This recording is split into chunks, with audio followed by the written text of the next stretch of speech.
Hey, what's up, guys? Your buddy Johnny Jukebox here. Today, I would like to talk to you about something going on in New York City, the greatest city in our country, if not the world. It's huge. It's been a monument of capitalism and progress since the early 1900s and even before that. But not so much anymore because of what's going on in the city. The city has kind of become kind of a shithole. It really has under Democratic leadership. And now it might get even worse because of this guy right here. This is Zohran Mamdani. Now, many people might know who he is. You might not know who he is. He's been in the news lately. Some people don't watch the news, and that's okay. I don't like watching the news either because it's depressing. But I'm going to tell you about him because I want to make sure I get this right. All right. He was Zohran Mamdani, born October 18th, 1991. So he's just a kid, is an American politician who has served since 2021 as a member of the New York State Assembly from the 36th District based in Queens, a member of the Democratic Party and the Democratic Socialists of America. He is a Democratic nominee for mayor of New York City in the 2025 election, and he won the primary. He won the Democratic primary. He was born in Kampala, Uganda. Okay, so he wasn't born in the United States. He became a citizen of the United States, and now he's under investigation for becoming a citizen of the United States under false pretense. What they're saying is he moved here, he moved to America, the United States of America, telling them that he wanted to become a citizen. Now, when you move to the United States and you want to become a citizen, you have to swear your allegiance to the United States and remove your allegiance from the country that you're leaving. Okay, that's how it works. Now, what they're saying he's done, and he's under investigation, is he entered the United States, signed up for citizenship under false pretenses, saying he was going to become a citizen of the United States and support the United States and love the United States, when actually he was sent over here by his Muslim Brotherhood to sow insurrection and promote terrorism. So they're investigating him for that, but that's not even what I want to talk about today. Now, I don't know if anybody out there knows about communism or socialism. I'm going to explain a little bit to you, but first I want you to hear from President Trump what he says about this guy. Let's take a look. They're worried that somebody like this communist from New York someday gets elected. I can't believe that's happening. That's a terrible thing for our country, by the way. He's a communist. We're going to go to a communistic state. That's so bad for New York, but the rest of the country is revolting against it. So he's a communist. He is a communist. Now, we're not communists in this country. We're capitalists. Okay, we're democracy. We're a republic. We are not communists. Communism was created after the Russian Revolution way back in the early 1900s, and then it flourished after World War II because we split up Europe between us and Russia. Now, Russia used to be called the USSR, and it wasn't just Russia that was encompassed in this name. It was Russia, it was Yugoslavia, it was the Ukraine, it was Belarus, it was Georgia, it was Poland. All these countries, Hungary, all these countries were pretty much taken over by Russia and made to be communists. Union of Socialists. Okay, socialists, that's the key word. They were socialists. They tried to seize the means of production, which means taking, if you own a factory or you own a business and you're doing well, the government comes in and takes that from you and tells you to go pack sand. Okay. That's what he wants to do to New York City. Now, if you don't realize, the USSR fell back in the 80s, completely collapsed. They ran out of money. They couldn't feed their people. They couldn't keep their military budget up. They were spending so much money on the military, and there were bread lines for miles and miles, people waiting at these government subsidized grocery stores just for bread because there wasn't anything else. All right. Let's listen to what this guy has to say now. I want you to hear what he has to say about this. So we've told you a little bit about how radical Zohran Mamdani is, but we've only just scratched the surface. Mamdani wants to defund the police and instead replace them with gun violence interrupters, whatever that is. What the hell is that? And then there's his wild take on capitalism. So, yeah, let's say he wants to defund the police in New York City. In New York City, he wants to take all the money away from the police and hire these gun people. What is that? What the hell is that? Here we go again. Let's listen some more. Like capitalism? No, I have many critiques of capitalism. And I think ultimately the definition for me of why I call myself a democratic socialist is the words of Dr. King decades ago. He said, call it democracy or call it democratic socialism. There must be a better distribution of wealth for all of God's children in this country. Dr. King, Dr. Martin Luther King, was a Christian. He is a Muslim. Why is he even quoting a Christian? Clear, he hates the wealthy. But if you're wealthy and white, he wants you to pay more. Mamdani's housing plan specifies that he wants to, quote, shift the tax burden from overtaxed homeowners in the outer boroughs to more expensive homes in richer and whiter neighborhoods. You endorsed him yet? All right, let's stop there.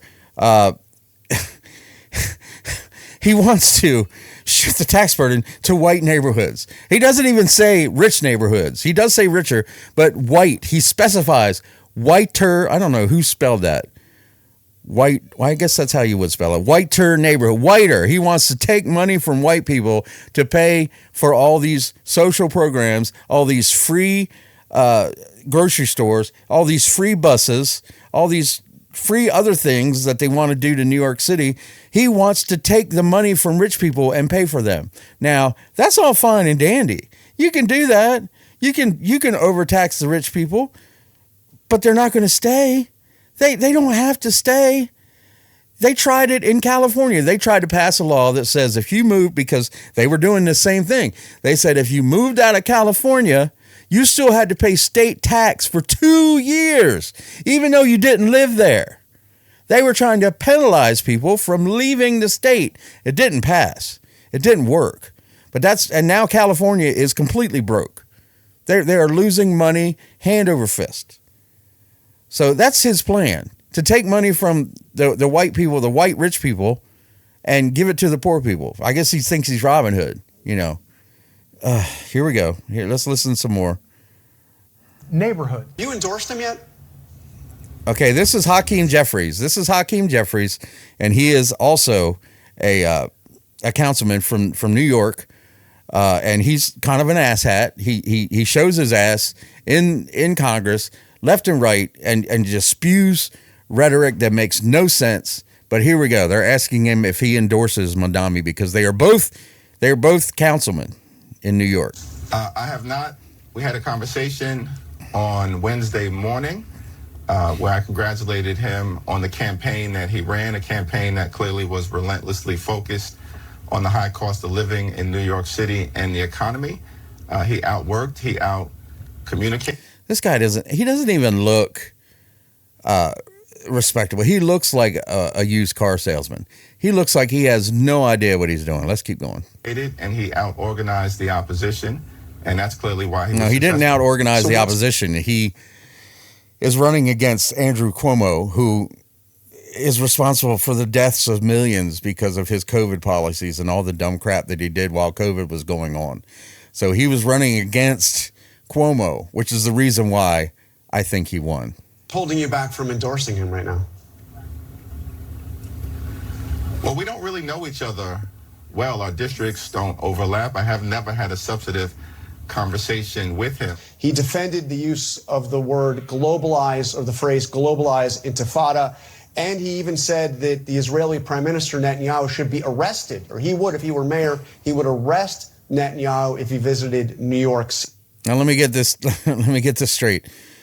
A leader, a world leader, the president of a country, and one of the strongest countries in the world, by the way, Israel, If he comes to New York, this fool is going to arrest him.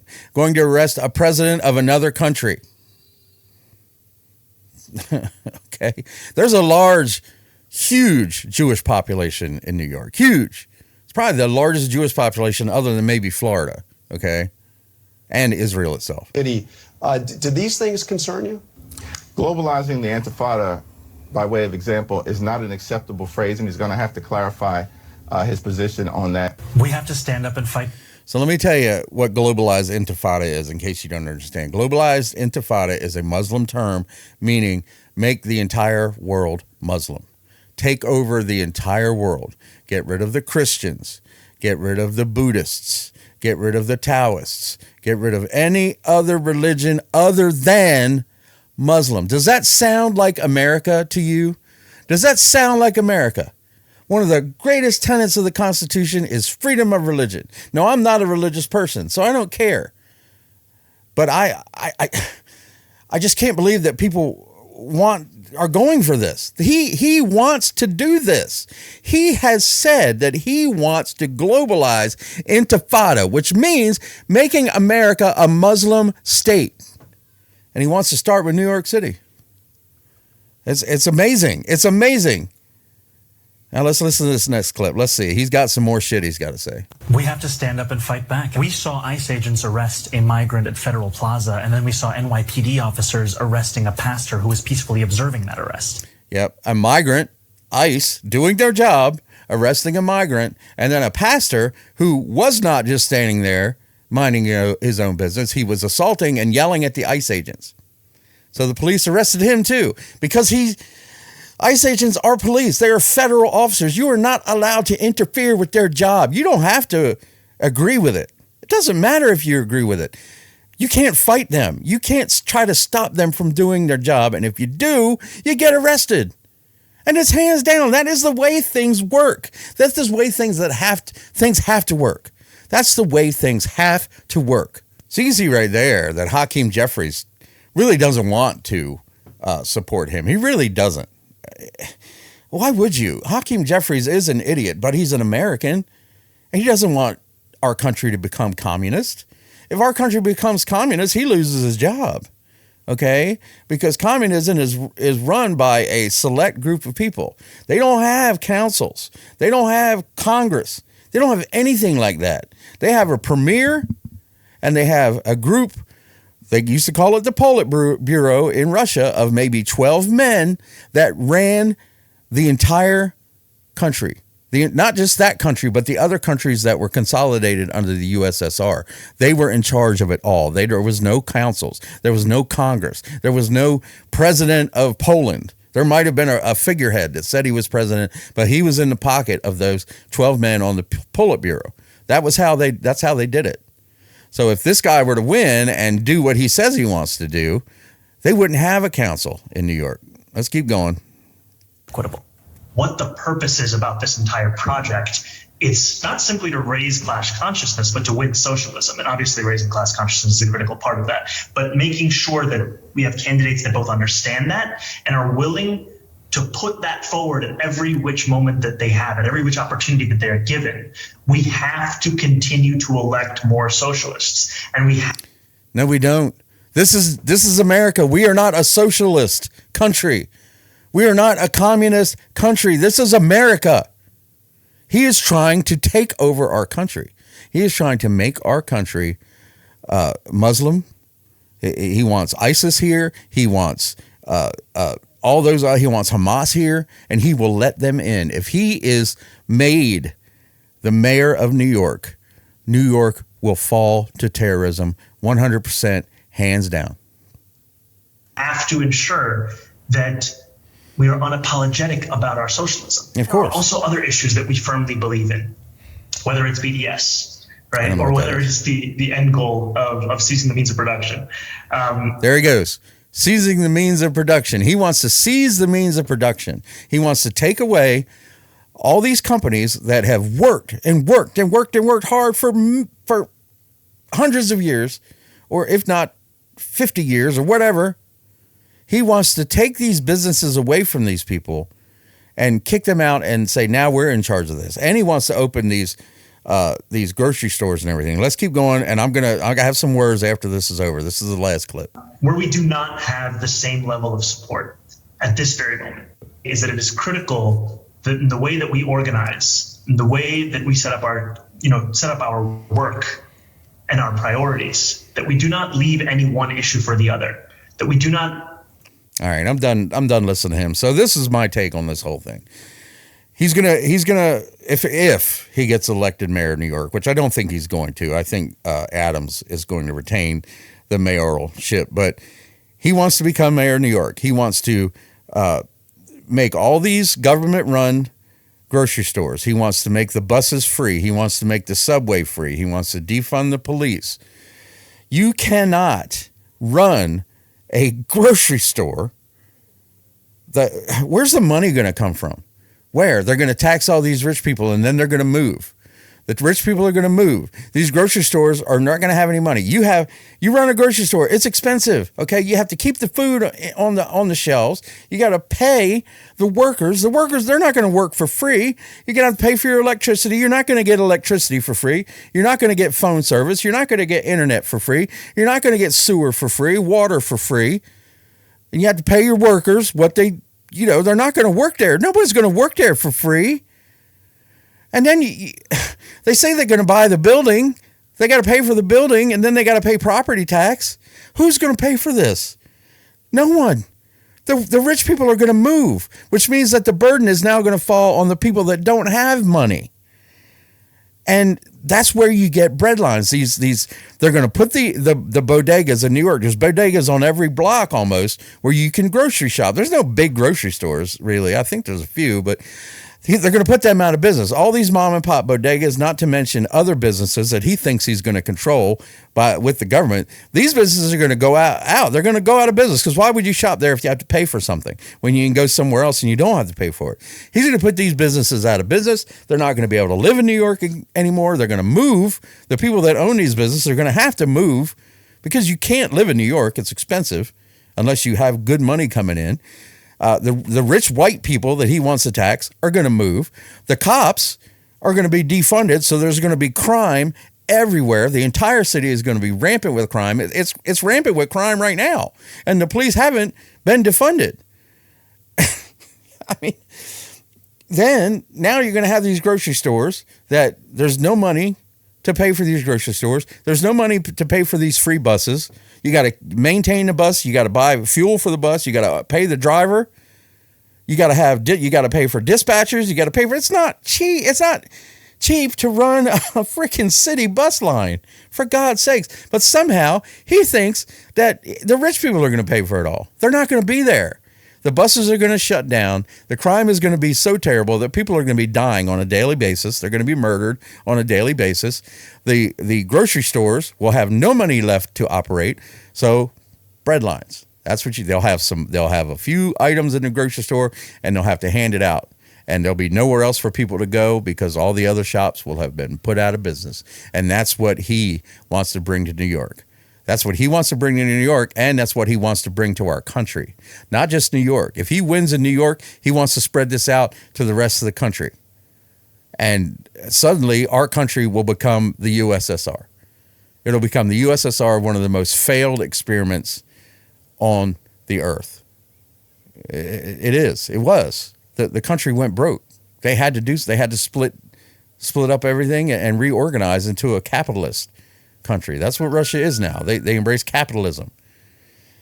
I know this one's gone pretty long today, guys, and I'm sorry for that, but I just wanted to I really had a lot to say about this fool. He is truly a fool. I hope to God that he doesn't win. I don't think he will, because Adams is an independent, and I think this guy only won the primary because of Cuomo. I think Adams is going to hand this guy his ass, and I really hope that he does.